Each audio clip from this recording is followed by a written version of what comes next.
All right, hello everyone. Welcome to another episode of Bust Up Boys. I'm Zach, And I'm Zahran. and we're here to talk about the latest and greatest in movie news and reviews. And I think up first we have really surprising results from initial Joker reviews. Zahran, do you want to kick us off? Yeah, let's go through it. So, very unfortunate to see, but right now, Joker has a 54 on Metacritic and Ooh. 60% on Rotten Tomatoes. If you guys don't know, Rotten Tomatoes is more the percent of reviewers who liked a movie or not. So, thumbs up, good, thumbs down, bad. Metacritic is more based on like the actual quality. So, it actually takes the average of like a reviewer's score. So, say one person gave it 3 stars, someone gave it 5 stars, so the average turns out to be 4 stars. So just a little background there. But Joker, unfortunately, has 60% on Rotten Tomatoes. That means, 6 out of 10 reviewers actually liked it. And then Metacritic is 54, which averages out to a little less than 3 stars. Knowing how critically acclaimed the last movie was with multiple Oscar nominations, pretty disappointing to see. I'll give you a quick couple review snippets that I see here. Deadline says, Phoenix knows this character inside out, and in what others might say is a risky proposition, tap dances, sings, and sells the role like no other. If not topping his Oscar-winning turn in Joker, at least finding a way to take him in a different, wholly surprising direction. That looks good. I Yeah, read the that wrong sounds like one, a good review. but that's good to know. Good to know. Variety says Joker may be ambitious and superficially outrageous, but in a basic way, it's an overly cautious sequel. So what does that mean? More of the Ooh. same as the first one? Not the worst thing, looks like. And another highlight I'll say is IGN, who I know if you might roll your eyes if you see IGN, but I'm pretty sure the reviewer that they have, Siddhant Atlaka.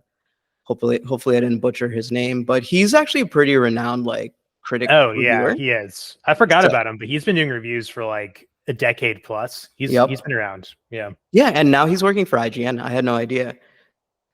But he gave it a 5 out of 10, which is very Mm. surprising to see.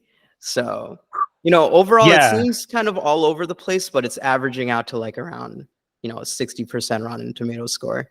What are your reactions to these reviews? Yeah, I have a snippet from the IGN review up actually, and Sadat says, despite the best efforts of Joaquin Phoenix, Lady Gaga, and an opening hour set in Arkham Asylum, that sounds interesting. Joker Folie wastes its potential as a movie musical, courtroom drama, and a sequel that has anything meaningful to say about or add to the first Joker. So it sounds like the first movie was just so good that like this one just didn't add on top of it. That's the problem with having a really good first movie. It's the second one has to try and top it, and it sounds like this one maybe didn't do it. Yeah, and you know what's surprising? One thing I saw was like a similar sequel. I mean, Yeah, Todd Phillips is kind of known for that, right? With The Hangover, Hangover 1 to Hangover 2, it was literally just the same thing in a different, country at that point. that's right. So, I think you're kind of seeing the same thing from Todd Phillips. However, I do like the idea of the second movie being like a sequel. So it's trying something different. And I mean, to be honest, the first movie was it was a great movie. I think it was very well executed. But I mean, the Yeah. story is pretty much, what was it? Why am I forgetting the name? The Robert De Niro movie, Taxi Driver. Oh yeah, Yeah. that's right. So like it's very similar to that. And you know what? For me, I'm gonna enjoy the visuals. I'm gonna enjoy the music. I'm gonna enjoy Lady Gaga singing. So I'm still excited for the movie. It didn't bomb from what it looks like. It's still not considered rotten on Rotten Tomatoes, or for Hmm. now, because it's very borderline. Maybe rotten, maybe not. So I think I'll still enjoy it for what it is, but it is definitely tempering my expectations for what's to come. Yeah, I wonder if the Joker needs Batman. Like that's literally like what the character is about, right? Like he needs to have the Batman to fight against. And I'm pretty sure the Batman's like not in this movie. So I guess at some point you can have like a standalone Joker movie, but I wonder if there's just like not enough to this character. Or maybe it's just like this character's better when he's actually fighting the Batman. Obviously, we all love to see Heath Ledger go up against the Batman in The Dark Knight. So maybe that's the thing for if there's a third movie, maybe there's like more of a normal like good guy antagonist to Joker. maybe there just wasn't enough to like dig deeper into the Joker's psyche beyond what happened in the first movie. So yeah, I think that could be also an issue. Yep. No, I definitely see that. I think one quote really spoke to me. Remember in The Dark Knight, I think Heath Ledger's Joker was just like, "You complete me," you know? So, you know what? Yeah. Maybe, the Joker does need that purpose. However, I think the first movie kind of proves that wrong though, with the Joker Mm, one, yeah. And I mean, it is a flash in the maybe it's a flash in the pan, and the second one isn't that great. When I go watch it, I might be disappointed. I have no idea. We'll see what happens. I mean, Deadpool and Wolverine is also very similarly rated to Joker, and I think that's done gangbusters. I mean, we're gonna explore the box office, but spoiler alert, that's number one. For, Spoiler. yeah. And another thing is just the more I think about it is that, the first Joker was very like it was one of a kind. It kind of like blew us all away. And this high expectations, I think maybe we need to temper our expectations and be like, hey, you know what? This is just an enjoyable musical. One thing, all right, I got a quick, fun little thing. Can you rank your top 3 Jokers or top 5? Ooh. Okay. So number one, Heath Ledger. Like Okay. obviously. Um, I guess number two would probably be Joaquin Phoenix. That seems like a pretty like obvious thing to do. But then number three, I guess Jared Leto. But who are the other Jokers? Do you know? Like, are you counting animated ones, or I'm definitely who do counting you have animated like in ones. 3 or 4? All Okay. right, so I guess 3 because I guess we don't really have that many. Yeah. Number 3 for me would be Joaquin Phoenix. Okay. Oh, interesting. Number 2 would be Heath Ledger. Dang. Wait, where is this going? Who's number one? Number 1 is Mark Hamill. Wow. Yeah, Okay. he is the iconic Joker, I think. And he did all the Arkham games, or most of the Arkham games. He did the original Batman the Animated Series. He's done various, Oh, animated movies like he did The Killing Joke. He did a bunch of other ones. And like, it's just that when you hear that Batman Beyond, he was also in Batman Beyond as the Joker as well. So he I is a kind see. of the timeless Joker that you always hear, but you never see because, it is just a voice acting. But the way he handled it, I don't think there's any comparison. I mean, Heath Ledger, of course, I think Heath Ledger in terms of live action is definitely the best. But Yeah. there's just something iconic about Mark Hamill brought to the Joker, and he honestly did pave the way for everyone else. Oh, Jack Nicholson, but I don't think he Oh, would be in my top 3 though. yeah. I would That's he fair. would You didn't definitely like be over Black Jared Panther. Leto though. I feel like Yeah, yeah. That's an example of like how to mess up like what's one of the greatest muses in like contemporary cinema. right. Well, is there any other Jokers that I can think of? Oh, there's Barry Koenig for like 5 minutes. Yeah, yeah, right. He's like in a post-credit scene, or like where is he? Was he I in just a forgot. deleted scene? Was it What's was the it in the deleted scene? movie? I need to go watch that movie again. Um, the Batman, the Battinson one. Oh, was it in that movie? Okay. Yeah, Yeah, you're right. the At Batman. the Yeah. very end, right? Yep. Okay. Yeah. Was it? It was like the Yeah. very end, or when he was like interrogating someone. I don't know. I forgot. But Yeah. yeah. Also, the other guy, in Gotham, he was in Gotham as the Joker as well. Even though I don't think he was called the Joker, he was just like wink, wink. That is definitely the Joker kind of thing. But I forgot that movie show, but it was pretty good. Anyways, okay, that's all I have for the Joker. Do you have anything else? Are you worried about Joaquin Phoenix? So if you look at the back of his most recent movies, obviously 2019 he had the Joker. I think he won an Academy Award for that movie. Hmm. Um, Hmm.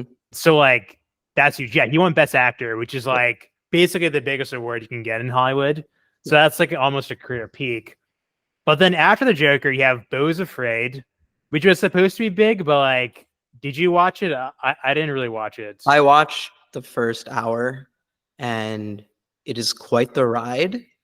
Okay. Quite the ride. I am. Was it Ari Aster who made that movie? Yeah, it Yeah, yeah. was. I pray for his mental health. Right. Um, Are you okay? yeah, are you okay? Yeah. Because I don't think I've watched any movie from him where I'm just like, bro, are you fine? But you know what? I love Right. those type of movies. It's it was fine. It was just a lot like I don't think there's like a point to the movie from what I heard. I Um, see. yeah. Yeah. Um, Next, you had Napoleon, which okay. I didn't watch. It seems like it's probably good, but it wasn't like groundbreaking or anything super duper new. And then you have this Joker movie. So I think I'm officially like a little bit worried about Joaquin Phoenix. Like I think next like in the next 2-3 movies, he has to like get back in the game, or else I'm worried he just like fell off. Um, I think Joaquin Phoenix, the type of person that he is, doesn't care if that makes sense. Yeah. Like he doesn't care if he's in the zeitgeist or not. I think he's gonna, for him, he sees a project that he likes, and that's the project he'll go for. And I don't think he has any regrets regarding like, oh, how much box office is this gonna have? You know, I'm very surprised he came back for Joker 2. Like, I'm That's very surprised interesting. that he did. Yeah. Um, so yeah, just thinking of his filmography, he's done aside from the movies you named, he's done Her, which is great. Which oh That my was also god, a really great movie. And that it's so timely and like it's so ultimate relevant replay now. value. Yeah, so relevant. Yeah. It's scary how it's very much come to life now. Yeah, Uh, literally. then there was Gladiator, of course. Um, why can't I think of any other movies from Joaquin Well, Phoenix? I like Walk the Line a lot. Where he plays Johnny Cash. I'm looking at his filmography right now. Some other ones that stand out. You mentioned Her, and then also Signs is like a personal favorite. That movie's like 22 years old, but like, wow, that scared me so much as a kid. So yeah, those are like my like Joaquin Phoenix Hall of Fame movies. Yep, I totally agreed. Are you talking about the scene where he's in the closet and you see the alien for the first time in the That's a birthday really party? good scene. He was the one with the baseball bat where it's like he finally got to use the skills to like kill the alien or whatever. So yeah, he had a lot of good scenes in that movie. Yep, yep. Oh man. Good. Yeah. What's it called? Oh man. I need to rewatch that movie again. It's been a while. M. Night Shyamalan had a recent movie come out as well. Yeah, I heard it wasn't like we talked about Emily Shannon last episode. I heard Yeah. his last movie was like fine. Yeah. I heard It the ending seemed was just like right. this is actually a good segue into box office. It seemed like this movie didn't do as great at the box office. Oh, the M. Night Shyamalan movie you're referring to? Yeah, yeah. Yeah. It didn't quite make back what it cost to make, I think. Although Oh it's like pretty wow. close. It might be like I think it's like break even or so, is what I What was the read. name of the movie? I'm looking up right now. What is the name of the movie? Do. All right. Trap? Yes, Trap. Oh wow, it's not even in the top 10 anymore. Yeah, see, that's pretty bad. That's pretty bad. Yeah. I mean, he Yeah. does what is he? He usually like finances his own movies or something like that, right? Yeah, I think I might have taken the L on this one though. Hmm. So I hope it doesn't send him back too much. Right. Oh man. All right. So good segue. I'll go Yeah. into top five. So number five, we have Twisters coming back. Hey. So it has made 7,160,000, which is up 17%, surprisingly. Did it get back some like premium screens? I'm assuming it did. Yeah, I think what happened was a lot of people like it feels like a Labor Day kind of movie. It's like American with the Midwest. So I feel like that probably gave it a little win behind sales to make it back in the Ah, top five. good one. Yeah. Number four, Reagan, ma- freshly new, making 7,400,000. Let me. What is Reagan's budget? Reagan budget. Oh, that's a good question. It's giving me That might, Reaganomics. Oh God. yeah, I know. 25 million USD. Oh wow. So if that's pretty lowish. So if we It'll probably make a profit barely. So not bad. Like, Yeah, I think you need a little bit more to be like, a good margin, but mhm. looks like I'll make it like maybe just make a little bit. Actually, no, never mind. 25. So usually the rule for making a profit is you take the budget and then you multiply it by 2.5. Oh, right. So 25 times. So it needs a little above like 60 million, if I can do math right anymore. Yeah, you're right. Yeah, Yeah, so I don't think it's making that. it's not making that. Sorry. Never mind. Sorry, Reagan Bros. Number 3, it ends with us making 7,425,000, respectable only minus 36%. Alien Romulus, 9,324,000, a little steep drop, but not crazy with minus 43. Yep. And then to round it off, Deadpool and Wolverine with 15,184,000 with just a small minus 17% drop. Wow, it's doing well. What are your thoughts? Yeah, we were talking about this earlier. Like, on one hand, I loved and had so much fun watching Deadpool. On the other hand, it might just be like there's a lack of movies right now, and that's kind of why it's still number one. But yeah, it's been number one for a while. It's actually setting some minor records. It's getting up there with how long it's been at the top. Yeah. I think it entered at the perfect storm, like where Right. we needed something fresh for a comic book movie, a summer with what it felt like not that many blockbusters, to be honest. Yeah. So it's going strong, and I don't know any other movie besides like, wait, Beetlejuice. Did Beetlejuice come out yet? No, right? Is that this weekend? I think it's this weekend. Yeah. Okay. Which I'm not sure why it wasn't last weekend because you think they'd want it for Labor Day weekend. But yeah, I I'm think it's very, out like right now. very, very shocked that that didn't come out for the summer. Yeah. Also shocked that it didn't aim for like October as an October release for like the Halloween season. Yeah, you're right. If you're not going to do summer, you're not going to do Labor Day. Might as well just wait until late October for like Yeah, a Halloween movie. Like I would watch this as a Halloween movie. right. Though to be fair, Yeah. now that I also think about it, Okay. there's nothing new right now besides Reagan if you want to go watch Reagan. But I guess with the lack of like actual blockbusters coming out, maybe it's strategically put it here to not aim for like maybe that Joker, uh, Joker bonanza. So cool.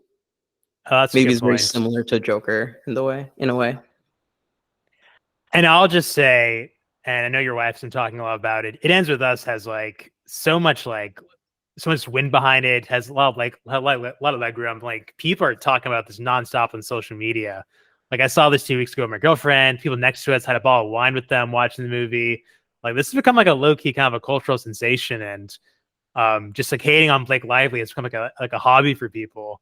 So which is good, I think, for like publicity for this movie. So that's been interesting to see. Like, I mean, there hasn't, like you said, there's been a lack of like storylines for like the summer in movies, but It Ends With Us has been like kind of like a surprise hit, I think.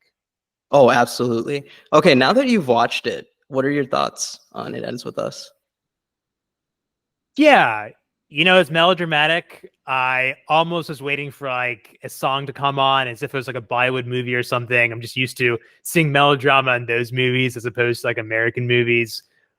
It's not terrible. I think there are points where like you're reminded it is like a melodramatic kind of movie where Blake Lively's character is like spending the night at her like childhood lover's house. And the childhood lover is like, oh, I needed you and I was waiting so long for you. And I'm like, oh, these are the tropes of these kinds of movies. I'm reminded what kind of movie this is. But like I don't think this is like the worst movie of its kind I've seen, and I can kind of see why people are intrigued by it. So yeah, like not bad. I give it like 3.5 of 5. Wow, okay, that's pretty high. I'm very surprised Yeah, that's yeah. good at least. Okay. Um, Knowing the drama, how do you feel? Do you think are you siding with Blake or Justin Baldoni? I think it gotta be Team Justin. Right. Yeah. I'm pretty sure there's like nobody on Team Blake. That's like saying you're like a Drake supporter in the Kendrick Drake battle. Oh man. Yeah, she's pretty alone over there.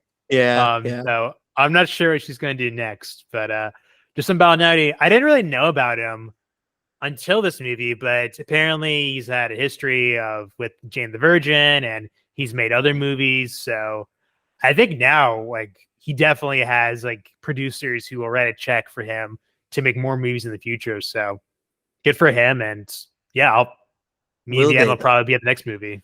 Do you think the sequel would either not have Baldoni or it won't have Blake Lively? Which one do you think is more likely to happen? Oh man.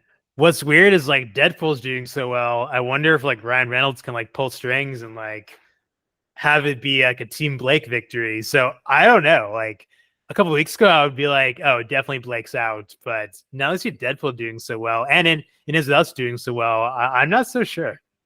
Yeah, yeah. I think just from hearing the history of like how um what's it called? Colleen Fisher, author's name, Colleen something. Colin Hoover. She yeah, she's very into more Blake Lively's side from what it sounds like than Justin Oh, Baldoni's side. interesting. Well, And sorry, Team Justin. yeah. Dude, to be fair, like when I watched the movie, I'm like, there is a good movie buried in here. There are Yeah, various scenes where I'm like, wow, they did like this is a very well, like filmed scene. And I think that's Baldoni's direction that would shine through. And yeah, like the melodramatic parts felt like more like something like Blake Lively would do.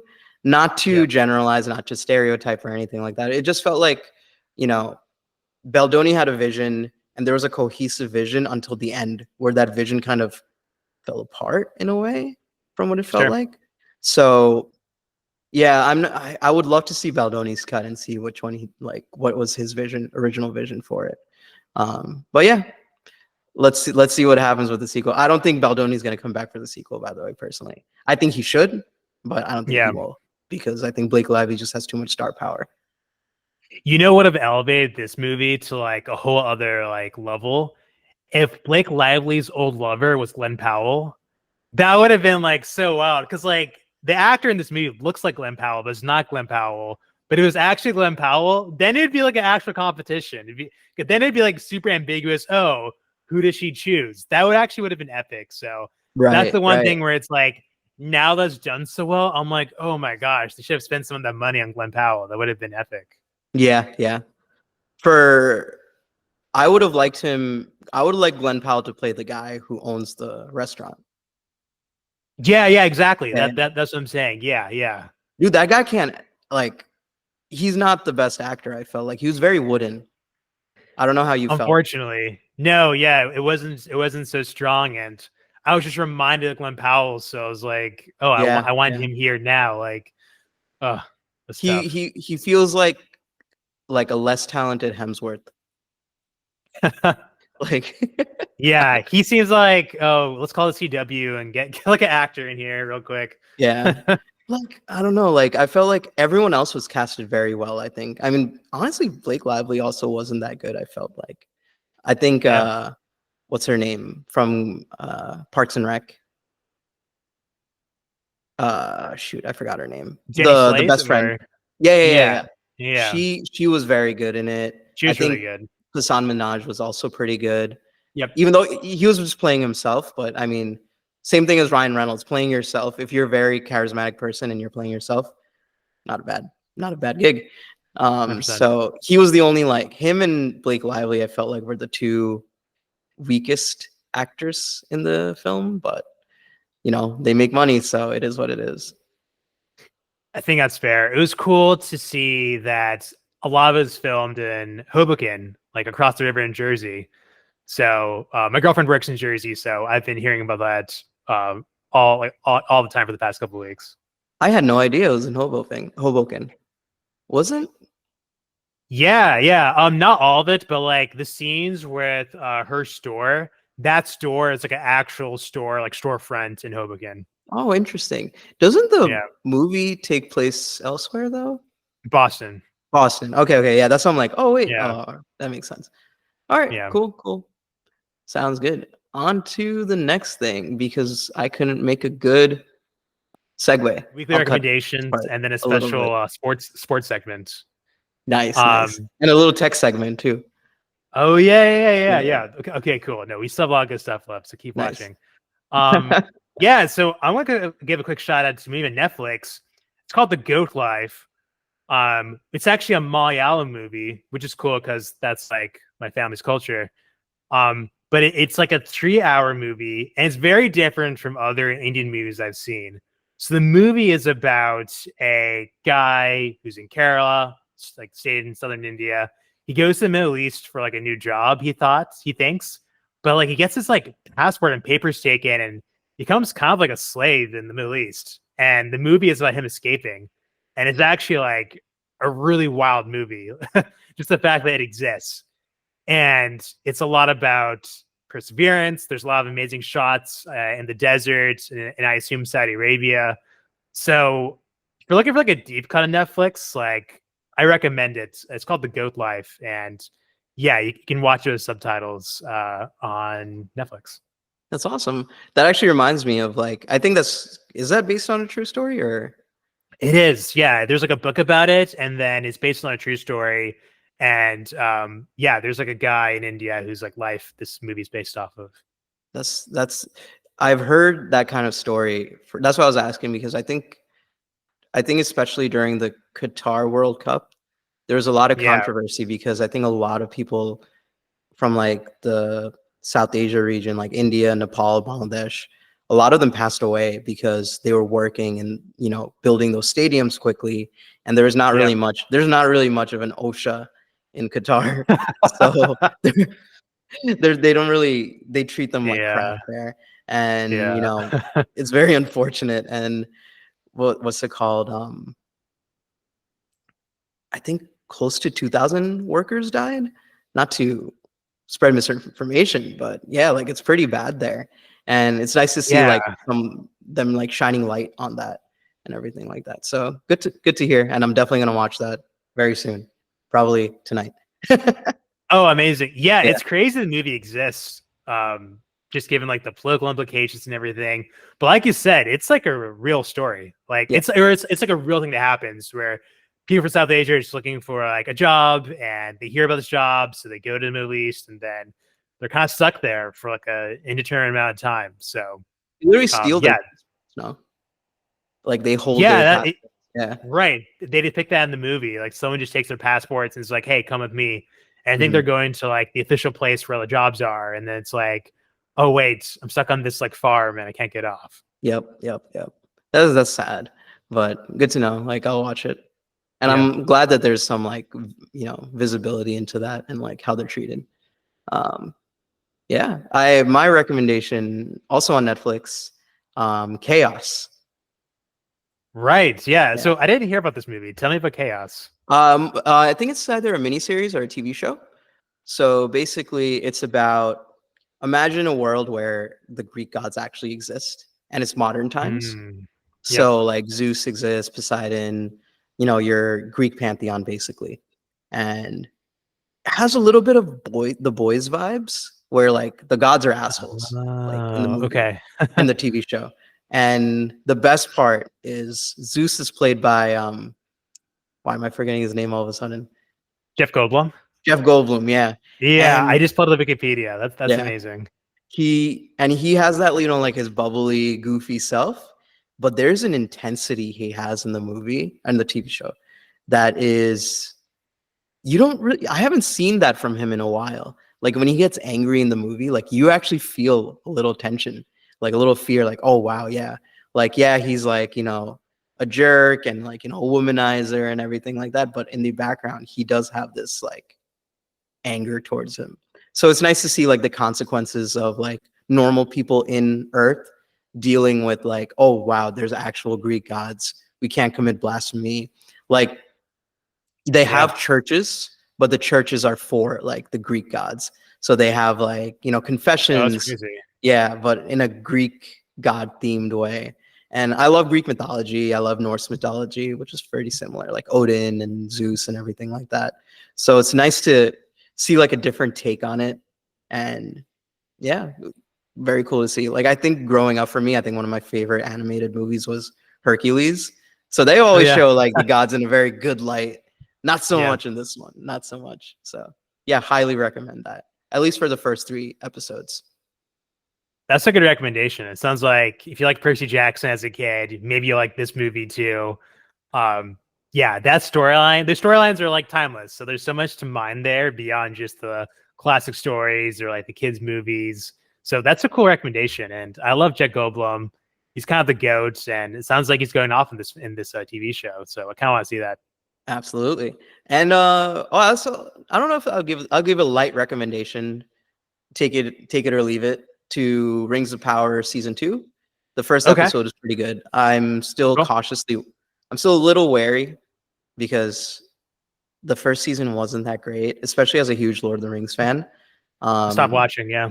yeah, but the first episode of season 2, not bad. I will watch the next 2 episodes either tonight or tomorrow, and I think next week we can discuss what we think of that. Cool. Yeah, I the first season I was excited because I knew Amazon spent like $1 billion or whatever on this television show. But it sounds like maybe this season they also invested maybe the plot a little bit more. So I hope that's the case, and yeah, I hope it's good. Yep, yep. Uh, yeah, I think a billion. I think what they said was that the $1 billion also includes securing the rights for the show as well. Oh, so it's like if you make a lot of seasons, the actual it's like spread over those seasons. Okay. Exactly, exactly. And though, to be honest, as like writing quality aside, the special effects are amazing, like Cool. really good. Like it felt like I was watching a movie, especially that first episode. I But yeah, like that. Yeah. yep. At least it's giving me some eye candy at the end of the day, like with these special effects and stuff. Um, yeah, that's what I have for my recommendations. Do you want to go to tech or sports first? You want to do tech and then we'll end with sports? Sounds good. Nice. So for me, I was on iOS Apple for the longest time since I Yeah. want to say 2017, 2016, which actually Okay. doesn't seem the longest time because people probably had iPhones since the beginning. But Right. I was a huge Android person for a long time. I love the custom how you can customize things. I used to root my phone, put in different ROMs and stuff. That's how deep into it I was. I also was Wow. a huge BlackBerry fan for the longest time as well. Oh, interesting. And when they came together making BlackBerry Androids, I was like, oh, this is it. But unfortunately, no one else thought that way. So Sad. um, yeah, they went away. And I think at one point I got an iPhone because it was on sale and got stuck with FaceTime and iMessage, really got locked into the ecosystem. But Yeah. now with the Pixel Fold, and also like, I mean, I feel like I don't really care about iMessage that much anymore. And that was the biggest reason I do care about iMessage because now the new iOS update, they're going to have RCS. And Yeah. so with RCS, for people who don't know, RCS is basically iMessage, but universal. You'll have typing notifications, you'll have read notifications, you'll have high quality images, you can make group chats, and basically all the features that iMessage has, you'll have that, and it's cross compatible with iOS, Android, or any other software that might show up. Is more an evolution of SMS and MMS that we've been waiting for a very, very long time. So with that in It's been a mind, long time. yeah. With that in mind, I'm finally making the switch back to Android, and the phone I'm thinking about is the new Pixel Fold. Mostly because Hey. I love like whether I think mine is an iPhone 14 Pro. I cannot tell you the difference between the 14 Pro nowadays and like till the iPhone X. It's very Yeah. similar. They added maybe that little bubble instead of a notch, and the high frame rate, which Android's had for God knows how long. So I wanted something new, and I think these foldables are the next move. They're providing a really good trade-in value as well. Like I think they're trying to get people to buy these phones and adopt these phones. So I think this is it. I think the only thing though is that one thing I will say is Google, who who is probably like the biggest proponent of Android, you want to get these foldables moving and like being adopted faster. And you Yeah. guys are a multiple billion-dollar company. Trillion dollar? No, right? Is Google a I think trillion-dollar company? I think trillion. Yeah. Yeah. I feel like they should have lowered the price and maybe sold this at a loss to get more adoption. But Yeah. I digress. Like, I think it's one of those, like, they probably have their own strategy and everything like that. But knowing their power, knowing how they can flex their muscles, I felt like this would be the perfect product to make a loss leader and get more people to adopt, because I think foldables are the future. And now they're at this mature state where it's not like, oh, I'm taking a risk in buying this. Like the hinges close flat now. The little crease you can barely see apparently nowadays as well. So, Yeah. their IPX8 they're like waterproof now, slightly dust proof. So now's the time, like I think this would have been the perfect time for them to sell this at a loss, but it is what it is. I think Yeah. we'll see what happens, but I'm very excited to go back into the Android land and everything. But yeah, anything for you to add? Yeah, I got gifted a iPhone 15, and I think your comment about like 10 through 15 or like whatever we are nowadays, just being all the same, rings super duper true. Like this is an awesome phone, but like visually and just feature wise, it's just really hard to differentiate all the new iPhones after the 10. It does all just feel kind of similar. And then, yeah, like I will say plus one, I didn't realize how much a fold would cost. Like I think the retail value is like what, $1,700, which feels like a lot. I guess Google knows that like, oh, only like the true fans are like buying it. But yeah, I mean, I have mentioned how YouTube Premium, it was like a recommendation in past episodes, and if you're already deep into the Google ecosystem, like you and I are, I'm rocking Pixel Buds right now, then I think it kind of makes sense to also go in on the phone as well. So I want to see you get it and like how it goes. And next year I might jump in as well. Great to hear. Great to hear. Hopefully, Yeah. maybe iPhone makes a foldable.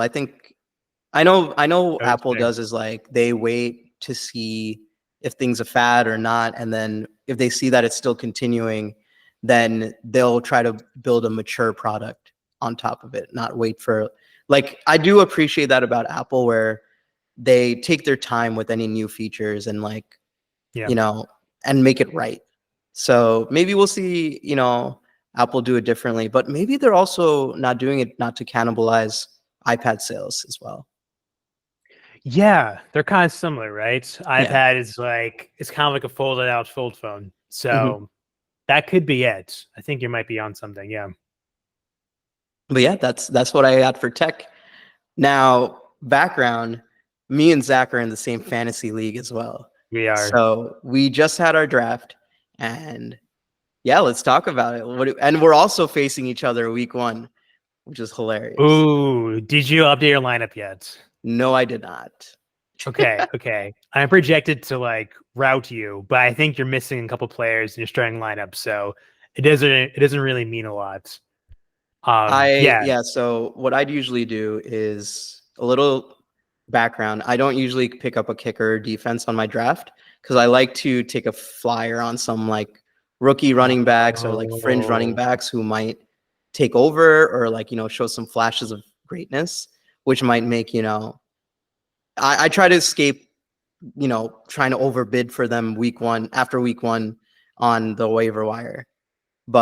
And usually I'm able to drop them before and then pick up a kicker or defense before, So don't take your favoritism for granted, like your projection for granted.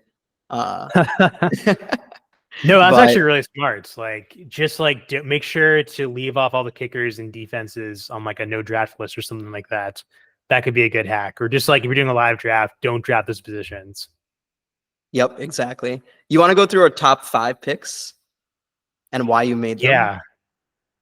Yeah, totally. Well, first thing I was going to comment on was just the top 6 picks of the draft overall. Mhm. So number 1, I took Christian McCaffrey. I guess no Shocker. surprise there. Yeah, no shocker. 2 is Tyreek Hill. 3 Bijan, 4 Jamar Chase, which I think is a bold. I think it's a bold pick because I don't know how healthy Joe Burrow is going to be this season. So if Joe is hurt, then Right. like Jamar is like not going to be great either. 5 is CeeDee Lamb, makes sense. And then 6, you got Brees Hall. And I was telling you for the episode, that's super low for Brees. I think you got lucky and you got a good deal out of it, out of this draft. I definitely agree. I was very shocked to see Brees Hall drop to 6. I think a big reason is because this year we're doing PPR, not half PPR like we usually did. So because of that, we might have had a little bit of what's it called? A little bit of changes because wide receivers in PPR are valued a bit more than running backs. It kind of evens out the odds a little bit, or actually makes wide receivers a lot more overvalued. Also, we have 3 wide receiver slots in our league, not 2. So that makes people want to get more wide receivers because you do need more. So that's kind of why. But I was still shocked to see Brees Hall fall so low because he receives catches a lot too. He's not just a brawler. Like he's not a Derrick Henry type. He's kind of like a hybrid between the two. But anyways, so yeah, that was Brees Hall for me. Kind of a steal. I felt. We shall see moving forward.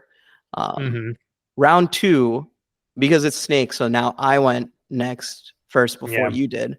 I picked up Marvin Harrison Jr. I watched tape on him a little bit, and he's such a beast. I feel like, and I wanted to pick a wide receiver because I got a running back in my first round, and yeah, I think he's going to be a PPR machine. He's going to get crazy receptions from Kyler, and yeah. I'm excited to see what he can do with as a rookie. And also, I will say in support of that, I think Arizona is going to be down in a lot of games. They're in a tough division.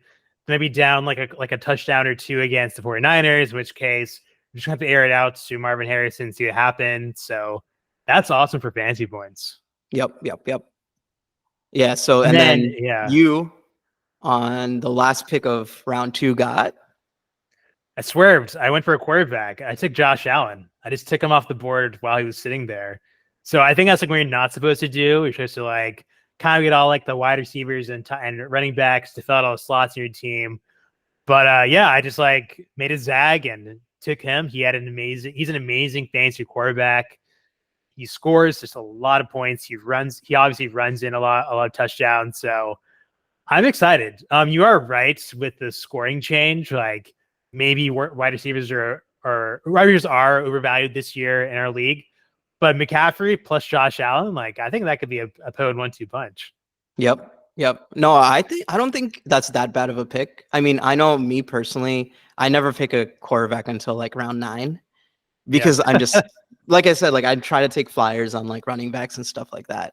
But I don't think that's a bad pick. You're now guaranteed 20 to 25 points per week from Josh Allen just from his legs, so.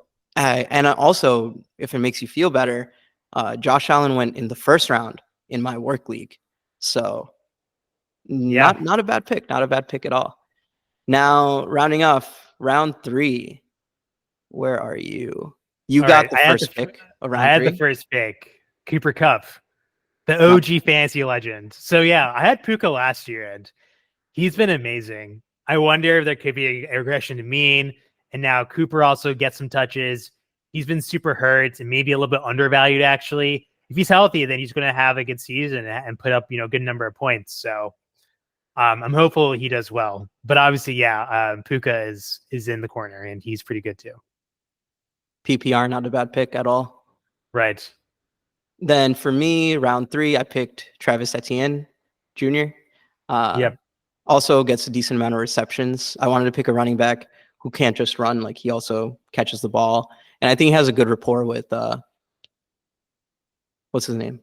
Head and Shoulders guy. Trevor Lawrence. There you go. Yeah. So my gym leader. Yeah.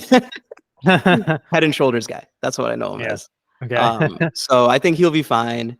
And I like to have 2 very solid, dependable running backs that I try to pick in the first 3 rounds. As long as I'm not reaching, usually. And I saw that after that, I feel like there was a little fall off in running backs after round 3. Like James Cook was the next one taken, and then Yeah. yeah, you want to go next? I think you picked. You picked Oh, I picked Olave. Chris Olave. Yeah, Yeah, Olave.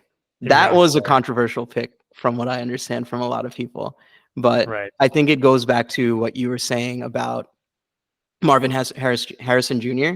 He might not be like a flashy pick or anything like that, but he is a player who's going to be down by a lot because I think they're still rebuilding. And he's going to be a PPR god, if I feel like, because they're going to be down by a lot. They're going to be slinging the ball. I think he's the clear wide receiver 1 of that team as well. So yeah. And he was 11th ranked wide receiver, I think, in PPR last year. So yeah, let's see. Yeah, what's the New Orleans quarterback, David Carr or Derek Carr? Derek Carr, yeah. David I was. don't trust that guy. Oh, wait, really? I hope so, or I just lied. But David Carr was a quarterback for the Texans a while ago. A long time ago. Yeah, I just assumed they were brothers, to be honest. Duke David Carr. Oh, that's so crazy if that's true. It doesn't quite say in the Wikipedia page.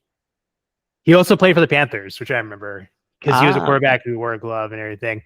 Anyways, yeah, like, yeah, hope they're brothers. They're brothers. Oh, wow, amazing, cool. Yeah. Okay, I had no idea. This season, Derek Carr passed his brother, David Carr, for career sacks. David Carr was known to be sacked too. Like, I think he had like a lot of concussions when he was playing for that. Oh, yeah, that guy got beat up in the Panthers. I definitely remember that season.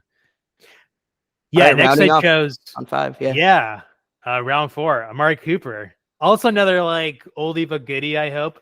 I don't know what to think of the Browns because like their quarterback, like Deshaun Watson, like besides being a terrible human being, he also seems like a really lazy quarterback. So I'm not really sure to think about them. Some people think they're going to win the division. Others are like the team's going to fall apart. So that was more just me seeing like a familiar face and just going with it. So I'm crossing my fingers and hoping he pans out. I'm gonna say the next, like, I think he's a similar situation as my next wide receiver that I picked, Malik Neighbors or Nabers, not sure. Rookie wide receiver. I have a lot of rookies this year. You do, yeah. I think they're also going to be playing from behind.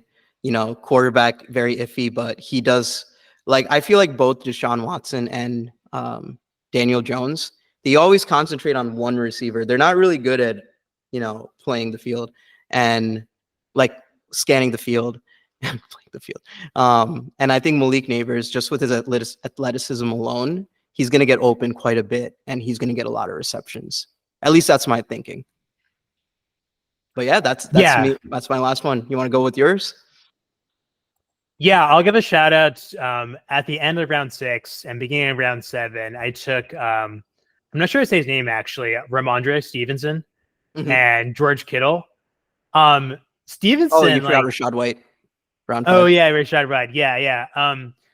For this pick, I was just choosing like whoever was the top rated according to ESPN. So I don't have like a strong opinion on Rachaad White. I will say for Ramondre and George Kittle, Ramondre, like he put up points a couple times big last year.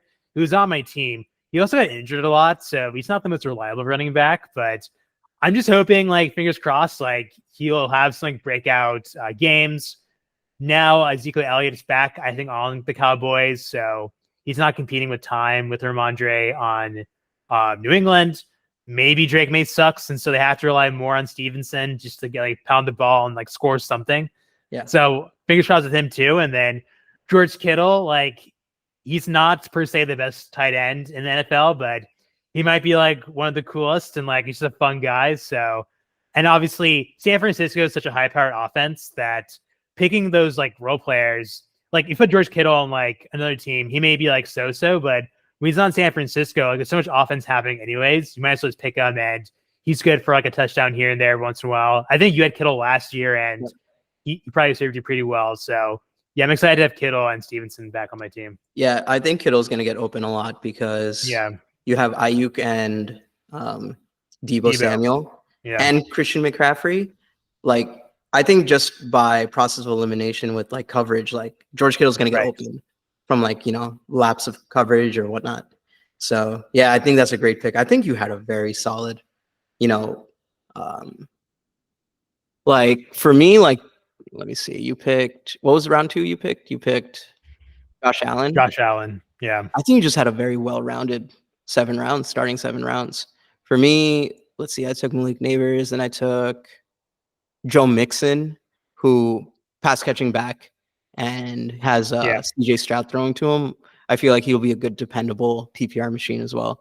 I sure. really changed up my strat when I found out we're doing PPR instead of half PPR that we used to do. So, Yeah, and then T Higgins, like Jamar Chase is someone who doesn't get that many receptions, but when he catches a ball, he can take it to the house. T. Higgins right. is more of that, dependable, get you a first down here, get you like 7 yards here. But, getting those receptions are going to be big for him. PPR.